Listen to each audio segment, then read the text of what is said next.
et bienvenue dans cette vidéo où je vais vous parler de 4 méthodes pour fixer vos objectifs de la rentrée. Donc qui dit rentrée dit reprise, sur les chapeaux de roue parfois et pic d'activité énorme. Le mois de septembre s'apparente au mois de janvier avec les bonnes résolutions, mais pour le mois de septembre, on parle plutôt d'objectifs. C'est pour ça qu'il m'a paru important de faire cette vidéo pour vous montrer, vous expliquer 4 méthodes que j'ai déjà moi-même par ailleurs utilisées, que j'utilise toujours d'ailleurs. Et ces 4 méthodes sont différentes et suivant votre personnalité et votre besoin, vous allez pouvoir trouver votre bonheur. Alors la première méthode que je vais vous présenter, c'est la matrice d'Eisenhower. Peut-être que vous en avez entendu parler. La deuxième méthode, c'est un logiciel gratuit en ligne qui s'appelle Trello, super utile. La troisième méthode, c'est la méthode SMART, qui est très utilisée en milieu d'entreprise. Et la quatrième méthode, c'est mon chouchou, c'est une belle découverte que j'ai faite l'année dernière, qui s'appelle Level 10 Life, Level 10 Goals, ou tout simplement en français, la roue de l'équilibre. D'ailleurs, je vais vous la montrer, parce que j'ai fait ça ce matin, un beau petit schéma pour vous montrer, pour bien illustrer la vidéo. Donc je vais vous présenter les 4 méthodes plus en détail. Dans pas longtemps, je vais passer derrière l'écran. Mais avant ça, je vais juste me présenter. Donc moi, c'est Priscille de Transition Gagnante. J'aide les personnes à reprendre leur vie professionnelle en main à travers les outils numériques ou encore à travers une reconversion professionnelle. Donc pour cela, j'ai un site qui s'appelle Transition Gagnante, une chaîne YouTube également, vous pouvez vous abonner. Sur mon site, où il y a plein d'articles super intéressants sur la productivité, la motivation, bien sûr sur la formation, l'apprentissage, bref, tout ça. Donc vous pouvez tranquillement les lire, les consulter. Et j'ai aussi mon Instagram, donc pour tous les jours, avec le feed d'actualité. Alors, première recommandation, c'est d'éviter de faire ça en fait, avec les objectifs. C'est-à-dire une liste avec la to-do list, avec tous les petites bullet points, parce que c'est des feuilles volantes, et les feuilles volantes, elles volent, elles restent pas. Voilà. Et ma deuxième recommandation, c'est que il suffit pas de se fixer des objectifs en fait, faut passer à l'action, faut y aller.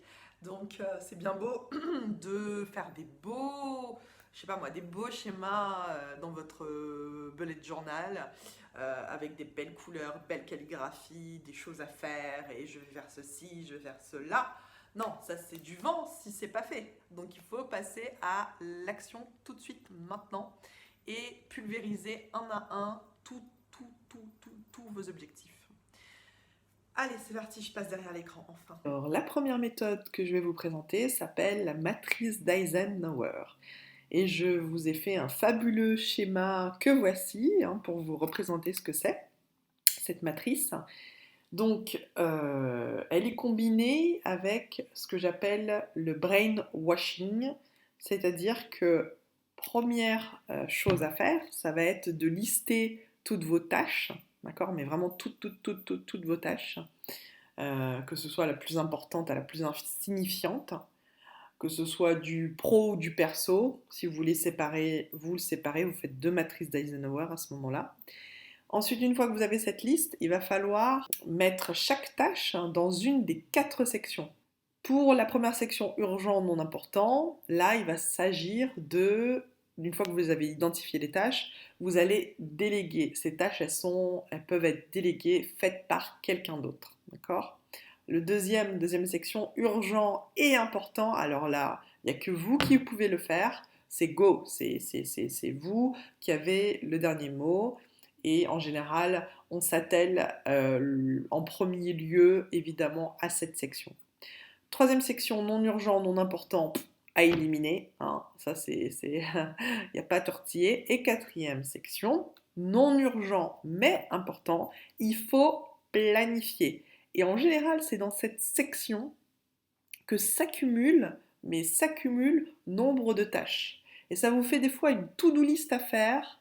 Vous ne savez pas comment y arriver et vous reportez sans cesse. Et c'est là où le bas blesse. On va passer à au logiciel Trello. C'est un outil que je rappelle qui est en version gratuite et qui offre plein de fonctionnalités, mais vraiment c'est un outil génial que j'utilise énormément, que j'utilise en entreprise, pour de la prospection, pour du suivi de projets. Je l'utilise aussi en pro, en perso maintenant également. Donc je vous explique, bon, je ne vais pas faire vraiment un tuto parce qu'il en existe et je pourrai en faire aussi plus tard par la suite, mais en gros, vous avez des petites cartes, d'accord, avec des libellés en haut, des sections.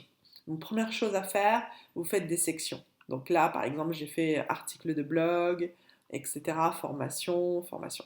Et après, vous pouvez les déplacer, ces petites fiches. Donc là, j'ai sélectionné un tableau, mais il y en a d'autres que j'ai fait. On va aller prendre celui-ci. Vous voyez, boîte d'entrée avec toutes mes petites tâches à faire. C'est-à-dire le listing de toutes vos tâches se prête bien aussi à Trello. D'accord? Donc là, j'ai tout mis ce que j'avais en cours à faire. Une fois que vous l'avez fait, vous le planifiez donc dans action à faire ou en projet, si c'est trop long, ou directement dans votre agenda. Ce qui est génial avec Trello, c'est que vous pouvez le lier avec votre Google Calendar. D'accord? Donc ça, c'est en créant ce qu'on appelle ici un Power Up. Vous en avez plein des Power Up. Moi, je l'ai fait avec le Google Calendar. Vous pouvez faire avec le Google Drive également. Mais après, ça devient des versions payantes de Trello. Donc franchement, cet outil, il est hyper puissant. Vous avez des codes couleurs aussi pour catégoriser vos catégories, vos sections. Vous avez aussi la possibilité d'inclure des mails dans les échanges. Par exemple, si vous avez des devis que vous envoyez à des clients, vous pouvez le sauvegarder. C'est hyper utile en outil de CRM. Ben voilà, là ici vous auriez les prospects. En deuxième section, vous auriez en négociation, d'accord. En troisième, ça va être accord, bon pour accord. En quatrième section, ça peut être signature de contrat, deal il est closé. Et en cinquième section, ça serait implémentation du produit, de votre service. D'accord? Donc ça, c'est un exemple que je vous donne d'utilité pour Trello. Voilà. Ensuite, on repasse à ma petite présentation, parce que bon, là, c'était Trello, donc je préférais vous le montrer en live plutôt que sur une présentation statique. Et on va passer à la troisième méthode qui est la méthode SMART. Alors la méthode SMART, elle est faite plutôt pour les entreprises qui l'utilisent. Lorsque les managers, par exemple,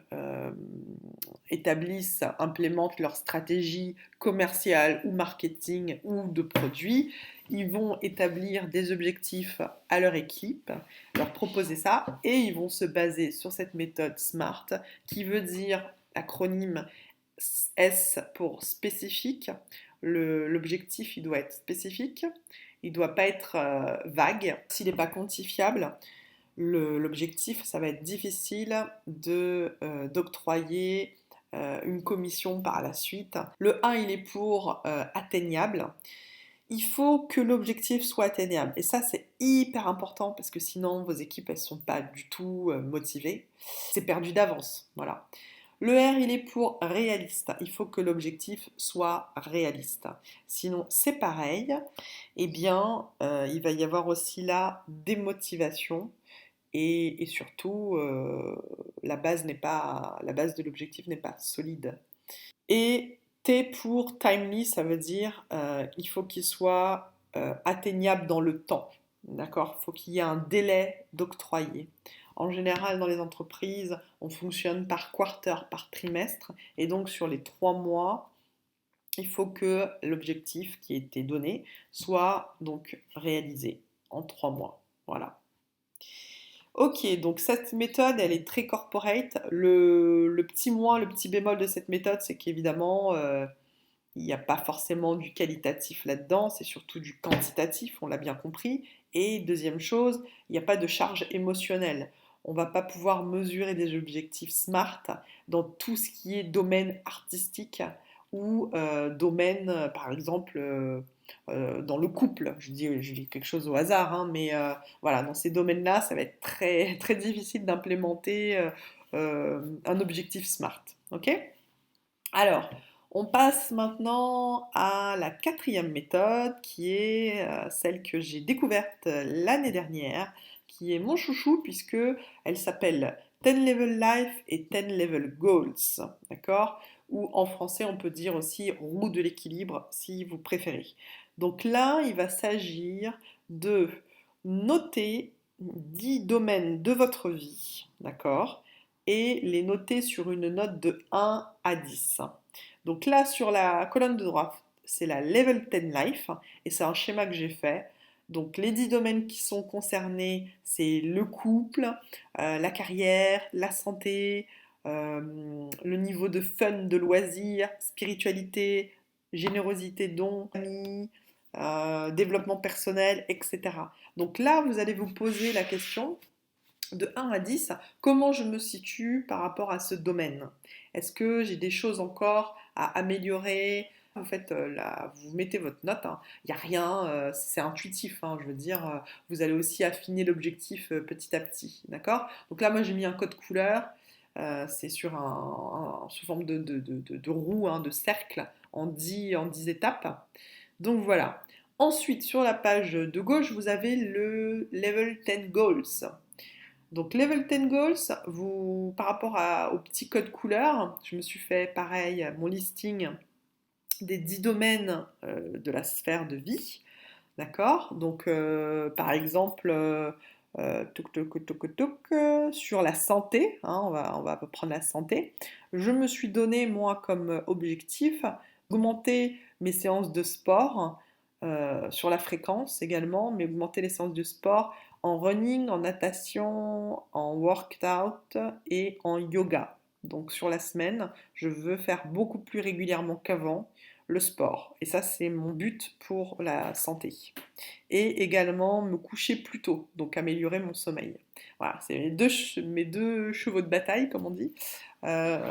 C'était un petit exemple, mais vous avez vos propres objectifs, d'accord, à répertorier. C'est vraiment cette méthode. Alors, c'est vraiment plus pour les fleurs bleues, les artistes, parce que bah, là, on peut s'y donner à cœur joie au niveau de la calligraphie, par exemple.